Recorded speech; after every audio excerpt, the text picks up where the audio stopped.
Mind fresh विचार में आपका स्वागत है। पहले आईक्यू के आधार पर व्यक्ति की दक्षता का परीक्षण किया जाता था, लेकिन आज आईक्यू, एसक्यू जैसे पैमाने आ गए हैं जिसमें ईक्यू भावनात्मक बुद्धिमत्ता से जुड़ा हुआ है। कभी उच्च आईक्यू को व्यक्ति की योग्यता व जीवन की सफलता से जोड़कर देखा जाता है, लेकिन इसके आधार पर जब व्यक्तिगत जीवन में सफल व्यक्तियों को पारिवारिक, सामाजिक एवं सामूहिक स्तर पर प्रायः एक सफल जीवन जीते देखा गया तो समझ आया कि आईक्यू पर्याप्त नहीं। इसके साथ भावनात्मक समझ से जुड़े ईक्यू की बात उठी।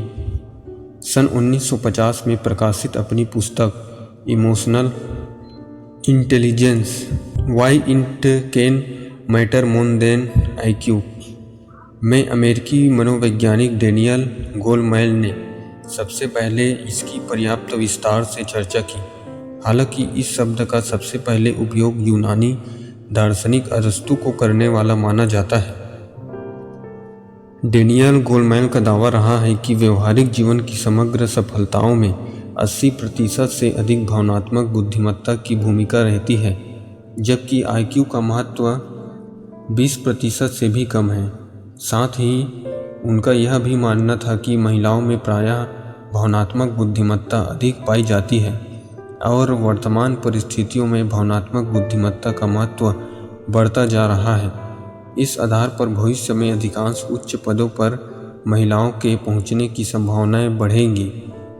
डेनियल गोलमैन ईक्यू को 5 क्षमताओं का समूह मानते हैं, जिसके अंतर्गत सेल्फ अवेयरनेस अर्थात स्व जागरूकता, सेल्फ रेगुलेशन अर्थात आत्म नियमन, सेल्फ मोटिवेशन अर्थात आत्म अभिप्रेरण, एम्पैथी अर्थात समानुभूति तथा सोशल स्किल्स अर्थात सामाजिक दक्षताएं शामिल हैं। इस तरह भावनात्मक बुद्धिमत्ता का अर्थ है व्यक्ति का अपने तथा दूसरों के मनोभावों को समझना, उन पर नियंत्रण करना तथा अपने उद्देश्य प्राप्ति हेतु उनका सर्वोत्तम उपयोग करना।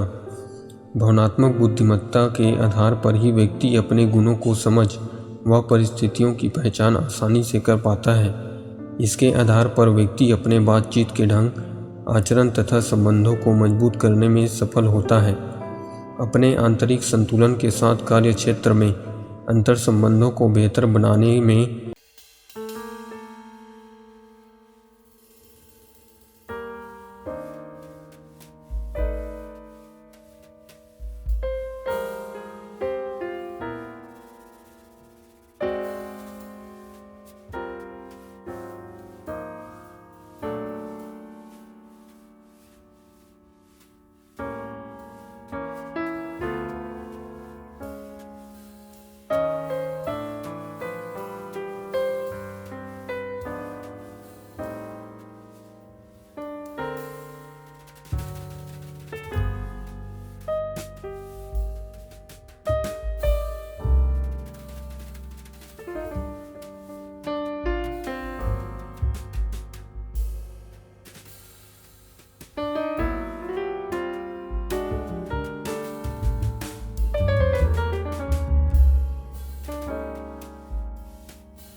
का स्तर व गहराई को समझने में उसे कठिनाई होती है।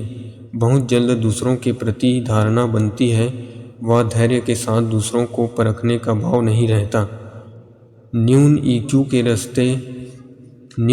के रहते दूसरों की गलतियों को ऐसे लोग आसानी से माफ़ नहीं कर पाते तथा अंदर ही अंदर अनावश्यक आक्रोश व तनाव पाले रहते हैं। ऐसे में व्यक्ति बहुत जल्द गलतफहमी का शिकार हो जाता है, आसानी से आहत होता है तथा छोटी छोटी बातों को बुरा मान बैठता है। साथ ही अपने जीवन की कठिनाइयों के लिए दूसरों को जिम्मेदार ठहराता है। इस तरह न्यून ईक्यू एक संतुलित एवं परिपक्व जीवन की ओर बढ़ने से रोकता है। ऐसे में आवश्यक हो जाता है कि ईक्यू में सुधार किया जा सकता है। हालांकि ईक्यू अचानक विकसित नहीं होता, अभ्यास के द्वारा धीरे धीरे इसमें बढ़ोतरी की जा सकती है। इस हेतु दूसरों के साथ व्यवहार में देखें कि लोगों के प्रति आपकी कैसी प्रतिक्रिया रहती है। क्या आप बहुत जल्द निष्कर्ष कर पाते हैं? अतः स्वयं को दूसरों के स्थान पर रखें और उनके पक्ष को अधिक उदारतापूर्वक एवं खुले दिल से स्वीकार करें। बहुत अधिक आत्मकेंद्रित न हो तथा दूसरों का उचित ध्यान रखें व सम्मान दें। ईमानदारी के साथ अपना मूल्यांकन करें व अपनी कमजोरी को समझें तथा इनको स्वीकारने का साहस करें और सुधार के लिए आवश्यक कदम उठाएं। तनावपूर्ण स्थिति में भी अपना भावनात्मक संतुलन बनाए रखें तथा अपने वाणी व्यवहार में व्यतिक्रम न आने दें। अपने व्यवहार की जिम्मेदारी लें। यदि किसी भी भावनाएं जाने अनजाने में या आवेश में आहत हो गई है तो इसके लिए क्षमा मांगें। सार रूप में दूसरों के साथ वह व्यवहार न करें जो हमें अपने लिए पसंद नहीं। यही भावनात्मक बुद्धिमत्ता की पहचान है। आज के लिए बस इतना ही। आशा करता हूँ कि इस वीडियो में आपको बहुत कुछ सीखने को मिला होगा। मिलते हैं अगली वीडियो में। राधे राधे।